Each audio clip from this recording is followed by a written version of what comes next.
Hey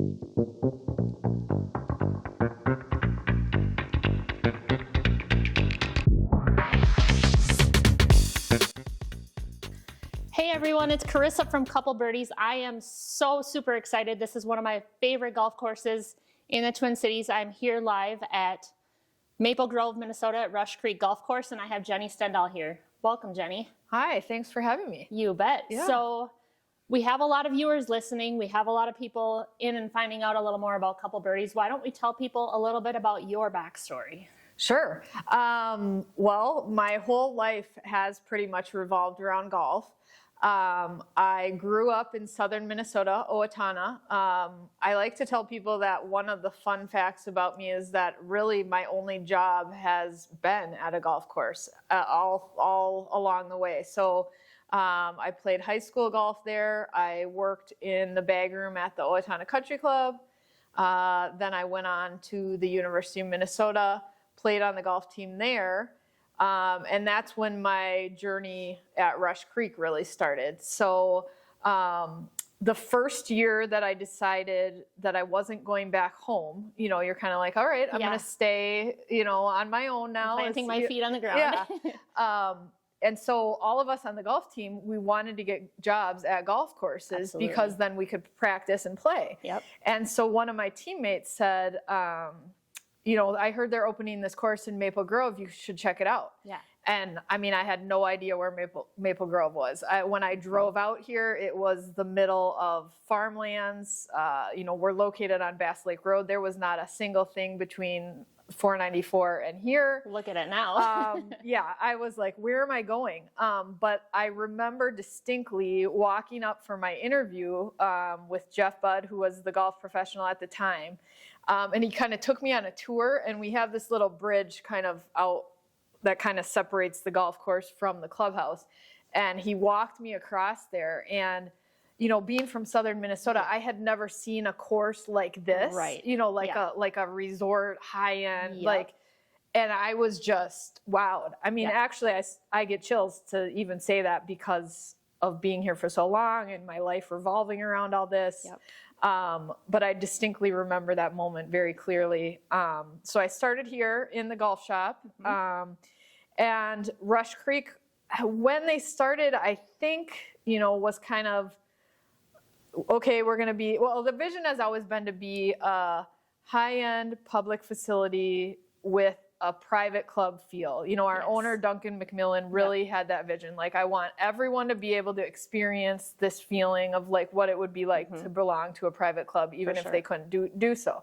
But I think it kind of, you know, expanded really fast where it was really busy. And so, you know, the people that I worked with at the time, Ed and Lori Money, were managing this place, and were certainly mentors of mine, kind of teaching me for sure what customer service means and kind of really how to do things right. And so slowly it was like, well, do you want to, I liked the merchandising aspect. And so they were like, well, do you want to take on, you know, the displays and the merchandising? So I was like, sure. Yep. And then the next year it was like, well, what about golf events? Could you take that on? And so then I did that, you know, and so we kept kind of sticking around, and taking on more responsibilities. And I graduated from the University of Minnesota, Carlson School of Management, and I graduated in the winter.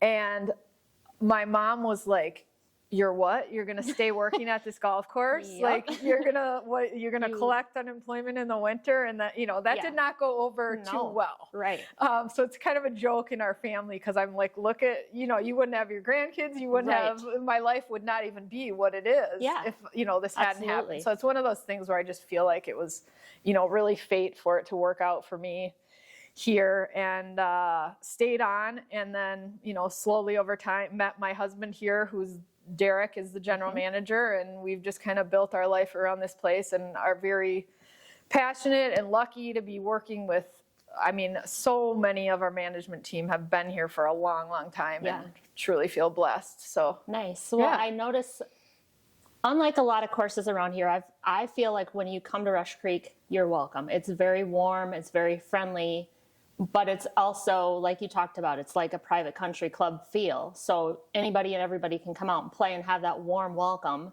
But once you get on the course, you're taken back. It's breathtaking. It's like, oh my gosh, am I still in the Twin Cities or where am I playing? So it's one of those great feelings. So you met your husband out here, and he's a golf pro. Where is he from, or where did he start? Yeah, so he's from Madison, Wisconsin. Again, played high school golf. Went on to Whitewater in Wisconsin and played golf there. But then decided he wanted his career path to actually be that of a golf professional. Yeah. And so there's some colleges that offer the PGM Professional Golf Management Program. And Mississippi State was one of those. Nice. So he went to Mississippi State. Did not play college golf there because the coach at the time didn't want the guys from the PGM program play, because they do internships and the timing just doesn't kind of work out. So he just, was with this group of guys that were all becoming golf pros and played golf all the time, and, just had a passion for it. And so again, he kind of feels the same way I do. It was kind of fate, because Jeff Budd, who was the head pro here at the time, was a Mississippi State grad, also from Wisconsin. Nice. And, Derek got on the phone and called Jeff's house. His dad answered and said, hey, I'm coming back up that way. I heard Jeff, is at this new course. And his dad had to run out to the driveway and literally catch him and say, hey, wait a second. This is before you were on cell phones. Yeah, I had the corded phone. I'm going to run outside. And so he caught him. And, we always kind of say, well, what if he wouldn't have caught it? I mean, like one of those things. So his first assistant golf professional job was here. And then, again, he stayed on, slowly worked his way up through the ranks. And that's how we just got to be such good friends and coworkers over that time. And then suddenly, I kid, because one of the head pro's wife was like, why aren't you and Derek dating? And I was kind of like, why aren't we? Right. You don't really think about it because you see him every day too. And this is just someone that's become your, best friend and whatever. And so, I can't imagine any other way. And it's been fun to see his career blossom in the golf industry from an assistant to general manager.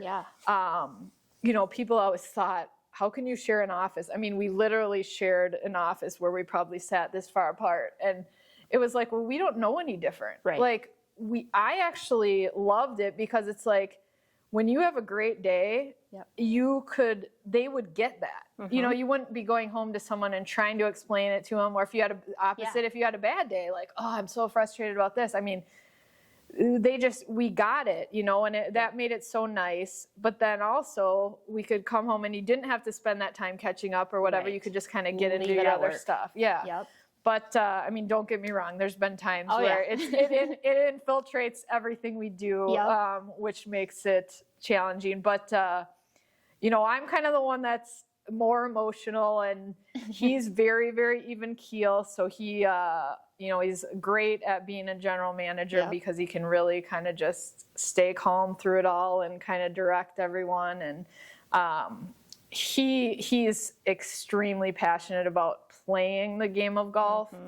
And he's had some great success now. Since he turned 50, he can play regular events or and senior events. So that's which exciting. He's loving. So he made it through to the senior PGA, which was just unbelievable experience. And so it's been fun to just build our life together around golf. I mean, I feel like kind of the story you were saying is a little bit of my story, because my boyfriend right now, who plays golf, we work together as well. So you go home, you try to draw that line of, hey, let's not talk about work when we're at home. But there's multiple days and times that just kind of all flows together. But I'm out on the road, he's in the office, he's the calm. I'm the one that's trying to kind of build the business, do everything there. And then our weekends are just strictly golf. Like during the summer, that's what we do. Like we could play 2 or 3 rounds on Saturday. We could play 6 rounds over the weekend. We just don't know what it's going to be, just because that's our out. We work so much that when we can, we go play golf as much as we can. Nice. And it's super fun. But let's talk a little bit. I know your pride and joy are your kids. Let's talk about where they're at and what they're doing. And I know they're both golfers, so let's share a little bit about that. So, obviously, because of our life completely revolving around golf, it's something our kids have been exposed to. Both of our kids actually came to Rush Creek before even going home from the hospital. So yep, I get it. I mean, this was our family, and we had to introduce, them to, our family that was here. And so actually even my water broke with Ryan when I was here and working. Of course, yep. So they've been around it their whole life. Ryan, when it's your first child, you're down and you're playing hockey and you're playing basketball and you're playing football. And he was very into sports all the way along. And so, he was in the golf club, or he was in the backyard hitting the golf club, since he could walk. Yeah, probably before he could walk. Yeah, and always very, very into it. And then our daughter, she would come up to junior golf and she loved it. But outside of that, she had other, she had soccer and she had gymnastics and she had arts and crafts and she had, other things. So they definitely have had different paths to it.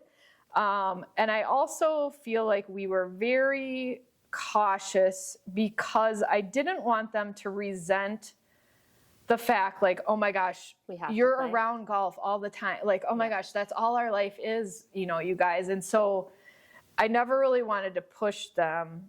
Ryan came to it very naturally, and she came to it a little bit later. But they both play high school golf, and Ryan is going on to play college golf at the University of Minnesota next year. Nice, that's exciting. Yeah. So it's fun to, watching them play is my favorite thing to do because I get to be outside.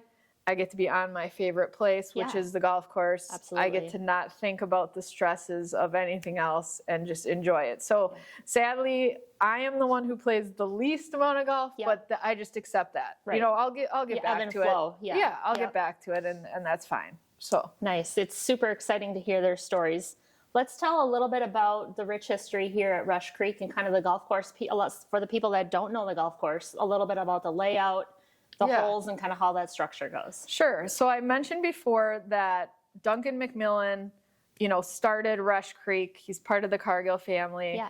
And we are still here trying to bring his vision to life every day. And your compliment earlier about always feeling welcome. Yes. Thank you so much for that. Like that's truly our vision. Yeah. I just wanted to have the down to earth feel, like that small town almost kind of feel where everybody knows you, and it's not it's just a place you want to be. So the layout is fairly open off the tee. A lot more mounding around the greens, that type of thing. Kind of a link style, but yet I don't know if you can see out there. If the viewers can see. We can maybe do a tour when we're done and kind of show people just a little bit. There's a few holes that are kind of back in the trees there. A lot of marshland, so it's very, very pretty, but not a lot of forced carries. So not where it's challenging, or too challenging, which is, I think, another reason why we do a lot of events and charities and things like that, because it's very playable for all levels. Absolutely.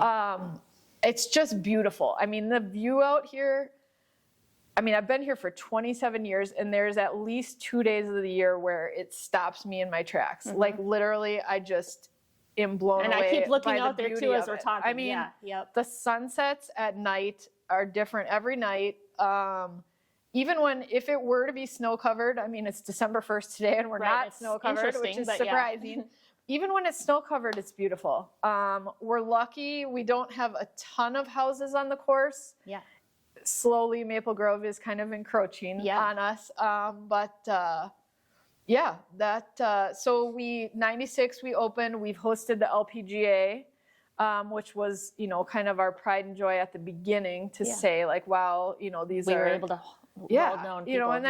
And Duncan was really, wanted to do that. Like, he loved that involvement.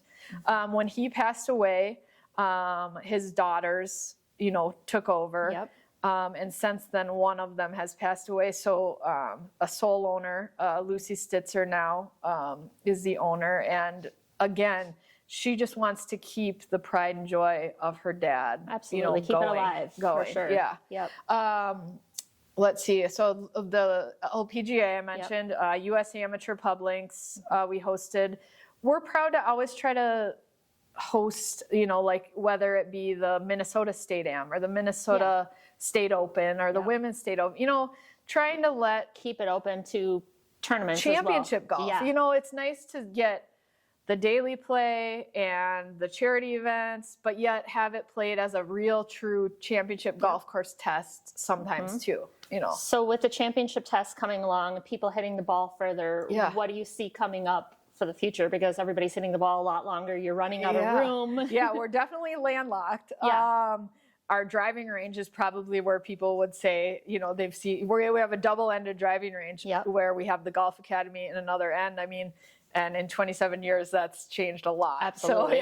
So we definitely have restrictions there. But, we've done things to, I think, like from playing different courses, if the greens are good, you're probably going to walk away happy. So that's the thing. That's the main thing. Or maybe not so much hitting the ball far, but having challenges. Okay, I have a sand trap now in the middle that used to not be there, or have marshland up there that's going to come into contention that I wasn't sure was there, or the known island green, or just different things. But the community, the tee boxes, and the greens here are phenomenal. So you guys have been doing a great job. And we've had to add, we've added some bunkers or we've expanded some greens. Over time you have to adapt. Right. I mean, Or you talk about a lot of our viewers aren't sure or don't really know, but the overseeding that might have to happen in a few years or however long that may be because the fairways get old, might shut down the golf course for a year or so. But once it opens back up, because the lifetime of fairways, greens, things like that don't last forever. Yeah, and it's been fun to see. Obviously, you mentioned you talked with Golden Valley, who had that huge project. It'll be interesting to see next year how. Oh my gosh, some of the pictures look amazing. Yes. Yep. But a lot of the courses around are going that route. Yep. So, which is great for Minnesota golf to continue to be, a true gem. Absolutely. I mean, it keeps it. It's Minnesota golf. I mean, from small town to Twin Cities to Duluth, Brainerd, way up north, and the resorts. It is only seasonal, and a lot of times people don't understand that it's only 5, 6, maybe now 7 or 8 months out of the year, depending on the weather.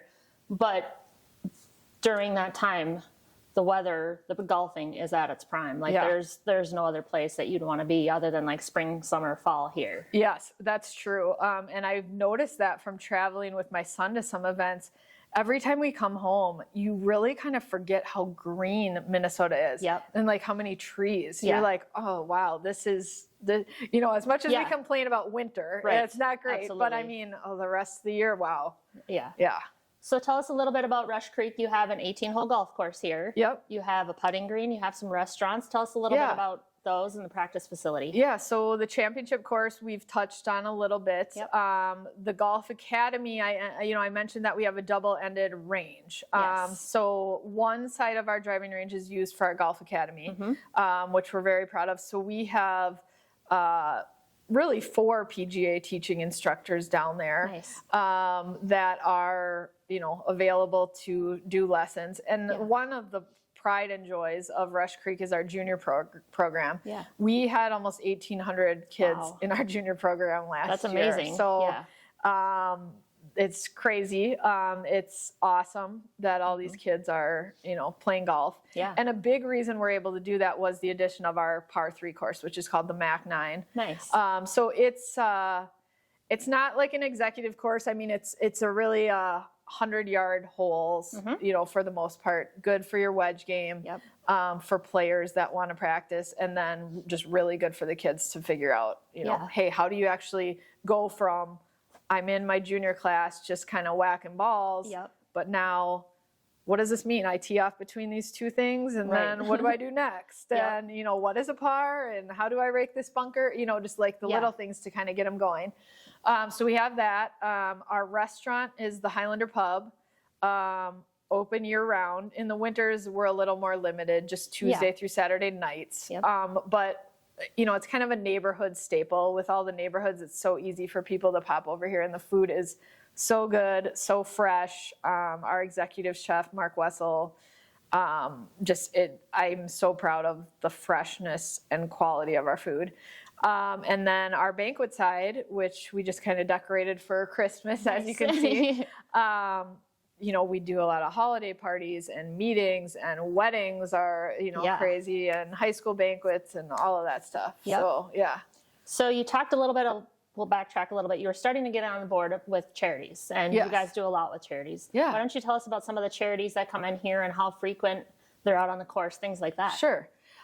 So when I think of golf events, they're not all charity events. You know, we do some events that are corporate events, some events that are charity events. So I would say we have probably 2 to 3 shotguns a week in the summertime. Of those 2 to 3, probably 1.5 of them are charity events. So definitely, you know, a good 15 to 20 probably per summer. Nice.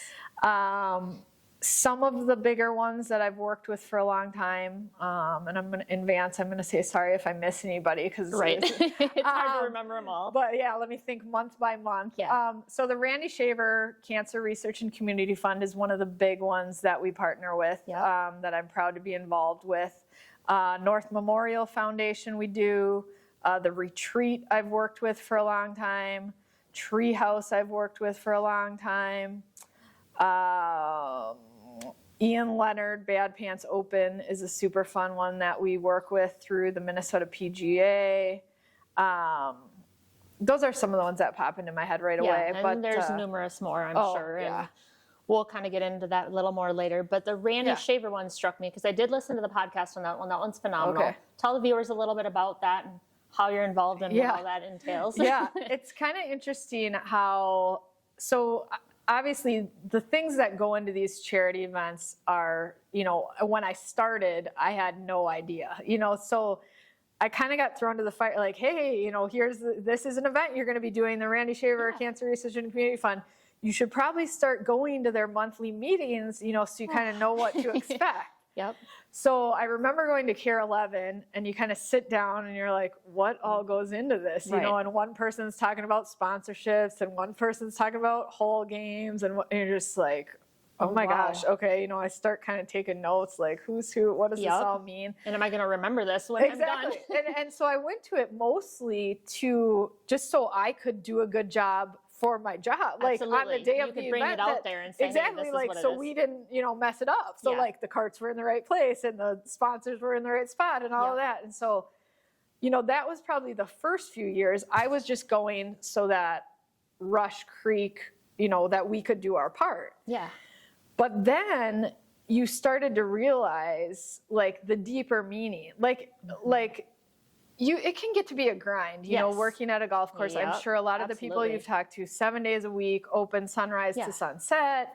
You know, you're still selling and merchandise in the wintertime, dealing with the restaurants. It's nonstop. It's and not dealing just with summer. the public, you know, so people in and out, you know, good things, bad running things. Running to them on the streets everywhere. It's always golf, And you're like, okay, what is the deeper meaning of kind of my job here or my life? And then you're doing something like this and you're seeing the money that they're raising to help cancer research. I mean, you know, who of us hasn't been touched by cancer? And as you start to get older, you know, it affects more. And so that's when it was like, well, I can do more for that. You know, then I'd go to the meetings and be like, well, who can help, you know, do this? And I was like, well, yeah, I can help do that, you know, or whatever. And so slowly I just kind of got more and more involved, you know, outside of just what I needed to accomplish for Rush Creek.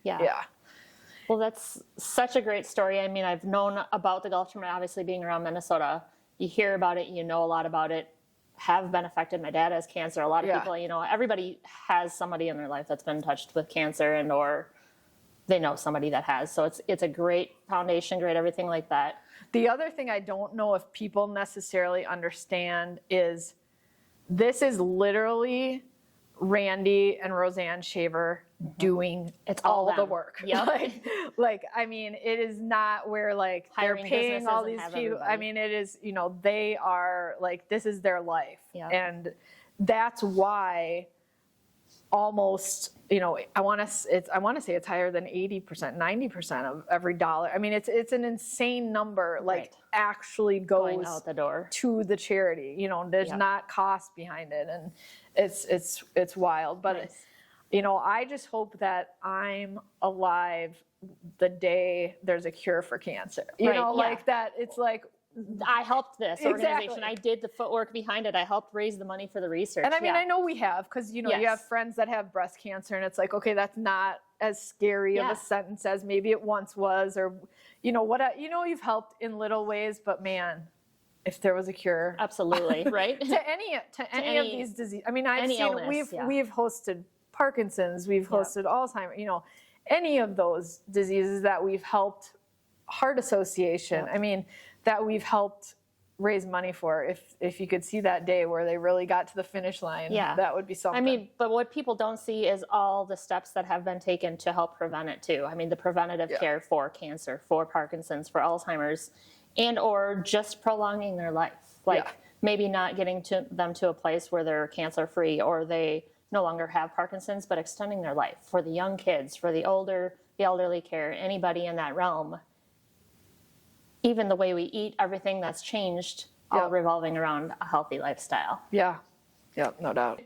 So being a female golfer, growing up in southern Minnesota, tell everybody a little bit about what it was like being a female golfer and growing up and kind of what your practice was and everything like that. Well, I love the connection that you were from Austin. Yeah, I'm sure we both have like originally played. I went to school at Lourdes High School, played at Mayo High School. I'm sure I've played Owatonna Country Club, been in that world for so long. Yes. I know. Aren't you always proud, like, when you hear of someone from the Big Nine? Like, absolutely. I don't know why. It's like, There's hey, like wait, I might know you. There's a connection. Yeah, like, that's my area, that's too. Yeah, so that was fun. I was actually, it's crazy to think that I was actually on the first girls golf team at Owatonna. Yeah. There wasn't even girls golf. Right. Like, I can't believe that. Yeah. Like, that makes me feel old. You don't want to age yourself, But it's just crazy to think how sports have changed. I mean, I remember my mom saying, you know, when she was playing, you know, if you were a woman, you were a cheerleader, and that was it. Or and then being on the first basketball team or the first volleyball team or anything like that. And so to think that there wasn't even golf before, I mean, that wasn't that long. I graduated in 93. I can't believe that we didn't have golf until 88 or whatever. I think I was in 7th grade or 8th grade or whatever it was. But we didn't, and that was the case for a lot of sports. We didn't have girls soccer. We didn't have lacrosse. Obviously, I mean, the hockey, things have changed. Yeah. So things have definitely changed. So that was just a great experience. I loved it. Had good success at Owatonna. You know, we were able to go to the state tournament. My best friend, she went on to play golf at Iowa. I went on to Minnesota. And I think a lot of women's golf, female golf, is about the relationships and the friendships. It is. I mean, you know, her and I going to practice and play all the time was what it was all about. Like, you go before work, you play during work because you work at a golf course, you play after work, and that becomes your family, that becomes your life. Where a lot of times girls these days, or kids these days, with the mentality of social media, everything else, they're not getting that connection, or they're missing it somewhere. So being outside, being involved is important. So that was kind of, you know, high school golf was just, I would say, more social, you know, just doing it for the friends. I mean, I'm a competitive person, so I mean, that was part of it too. And then University of Minnesota, even thinking of how that has changed. I mean, you basically, if you could break 80 a decent amount of the time, you could go play D1 golf. Crazy compared to now. I mean, you know, now it's okay. Girls, you're going to be low 70s. You've got to be almost borderline 60s, like ready to just keep going. And so that's just a tremendous change. You know, and the things they take into account these days now, like seeing how different it is for my son with fitness, with nutrition, with you know, all the things you have to take into effect if you're really going to be successful. Very different from at least when I was just out there playing golf to be with my friends and have fun and do everything like that. Exactly. And you know, so we see that with a lot of kids, you know, coming through our academy. Like, you know, if you want to achieve these goals, you really gotta, you know, have at it. And the mentality of,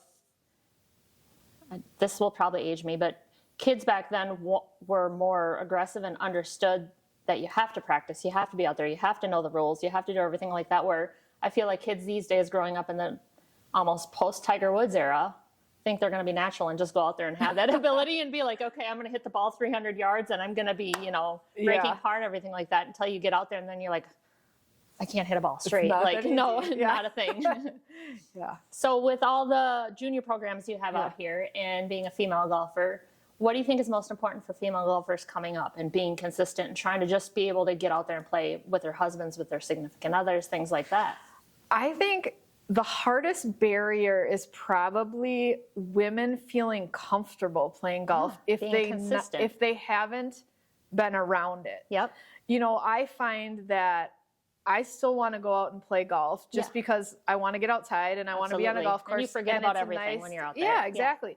But if my friends are not golfers, they're intimidated by that. Very much so. And I'm like, I just want to chit chat with you. Yeah. Like, you're my friend. Let's catch up. We can do that while we're golfing, which is super fun. Yeah. Enjoyable. Sit on the court, enjoy yourself if you want to putt. And so I think women aren't comfortable. And I've actually found it interesting because pickleball is taking off so much now. Absolutely. And so I've done that a few times with my friends, and everybody's comfortable because everybody's kind of on the same playing field. Everybody's starting back from scratch. A little bit, you know, and so for some reason, I think women need to get over that discomfort of being on the golf course. Like, it's okay if you're not great at it. Right. That's half the time I try to tell people, no one else is judging your game because they are so wrapped up in their own mind. I mean, you know how it is. Absolutely. When you're out there, whether you're playing great or whether you're playing bad, you're just wrapped up in your own game and you want to make sure you're having a good time. And that one good shot or that one bad shot is going to keep you coming back just to improve your own game. It's not about beating everybody else. But it's such a mental mind game that you're like, have no idea what anybody else is really doing out there. Yes. I mean, it's also hard, I think, for women with careers or families to find the time to do it. Yep, absolutely. Which is why, like, we have a ladies' league on our par 3 course, and the par 3 course only takes like an hour to play, hour and a half maybe. And so they're like, come after work, I can play fit a quick this in round once a week, and I can come over and have a couple of drinks and eat with my friend, and so it's like at least they're getting exposed to golf and realizing like, hey, this is not fun. That bad. Yeah, for sure. I mean, I've found from a lot of friends, a lot of coworkers, a lot of people, they're like, I'm never going to play golf. It's the most crazy thing. Like, I don't get it. I don't want anything to do with it. But if they just got consistent enough to hit the ball or to understand it's not that difficult, just even like some of the elderly ladies, 100 yards straight, just down the middle every single time and just out there enjoying themselves, being out in nature, being out with their friends. It's such a fun, sometimes, game that you can play. Fun always. Yes. Even when it's frustrating. Yes, because that keeps you coming back because you're like, all right, I got to fix that. And you go home and you're sitting there thinking about it or go hit balls at the simulator trying to figure out what exactly works, what doesn't work. I do feel like, for kids for the longest time, it was like, oh, golf's boring. I don't want to do it. But I feel like that has Tiger changed. Woods came in. I think he was one of the younger ones that kind of brought it in, and now it's like the cool thing to do. Exactly. Like, kids want to do it, even if it's not their main sport. Like, I see this with we have a lot of the Maple Grove kids that work here as a seasonal job, and they're on the hockey team or the football team or whatever, because, they're like, oh, yeah, I like golf. Yeah.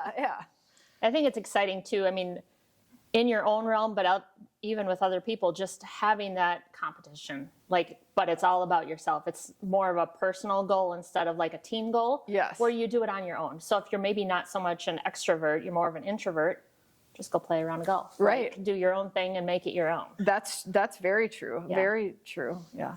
So we've talked a lot about the golf tournaments, about your golf, the female golf. What's to come here for Rush Creek?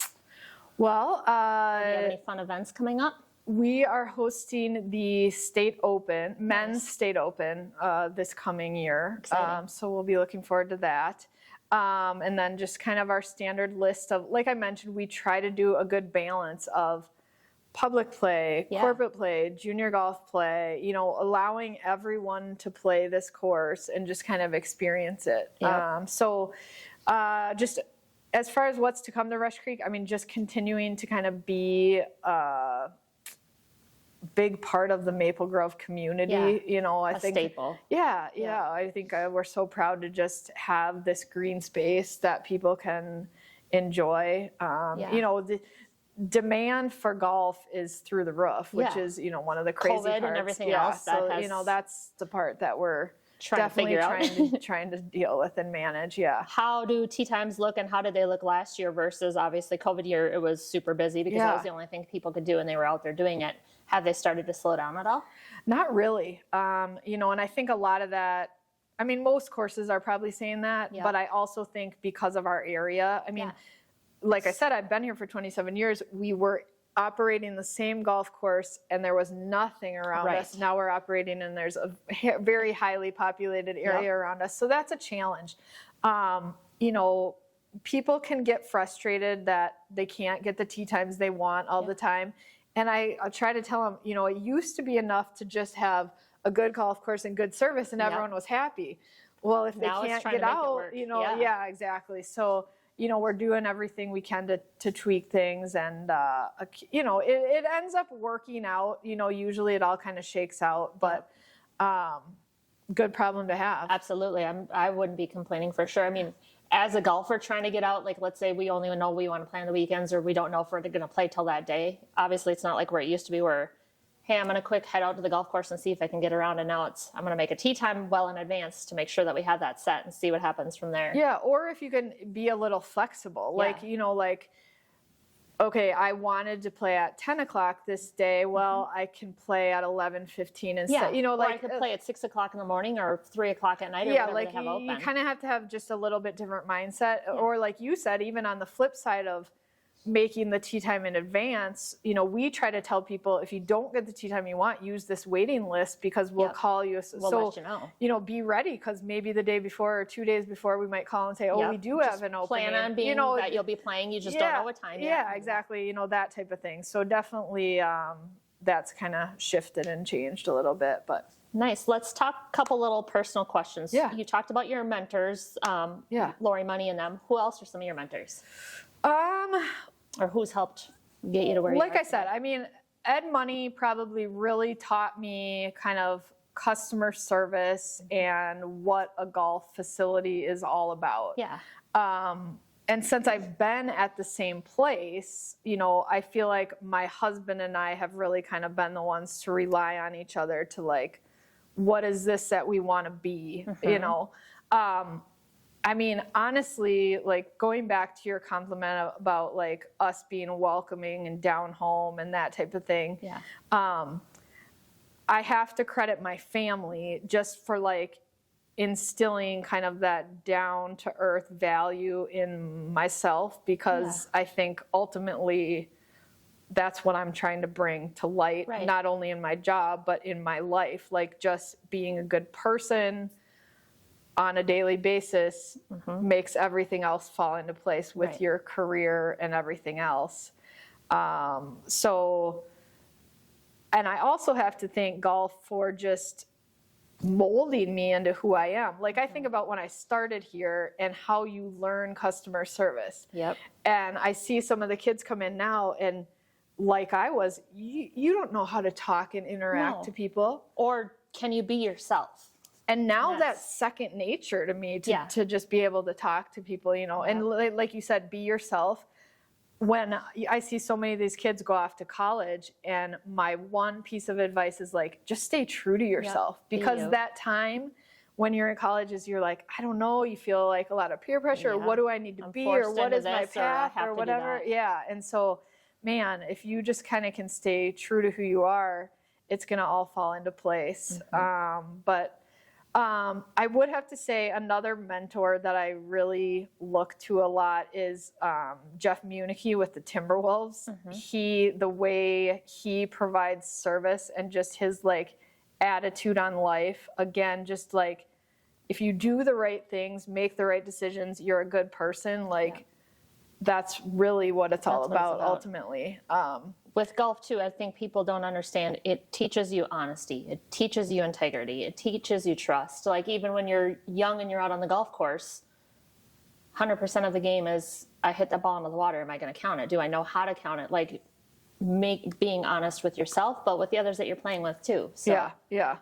And I mean, we're so lucky. Like I don't know what it is about Rush Creek, like this internal passion that like comes out from the people that, I mean, our management team. So we have 11 department heads. Nice. And 8 of them, I want to say, have probably been here like 20 years plus. I mean, Perfect. it's crazy how long people have stayed. Which tells a lot about the golf course, That's, 100%. I mean, that's one of my most prideful statements is like, I mean, if we're doing something right, if this many people want to work here, and even our seasonal staff that comes back again and again. Hey, I'm out of college now, but I'm still going to come out and work here in the wintertime. Or even the ones that don't work here and you run into them and they're like, oh, those were the best years of my, you know, like, it's just fun. It's changed people's lives, which is amazing. And I can tell that you, I mean, obviously you doing this, you know, you feel the same way about golf. Right. Like all these different aspects that you're trying to incorporate into this podcast,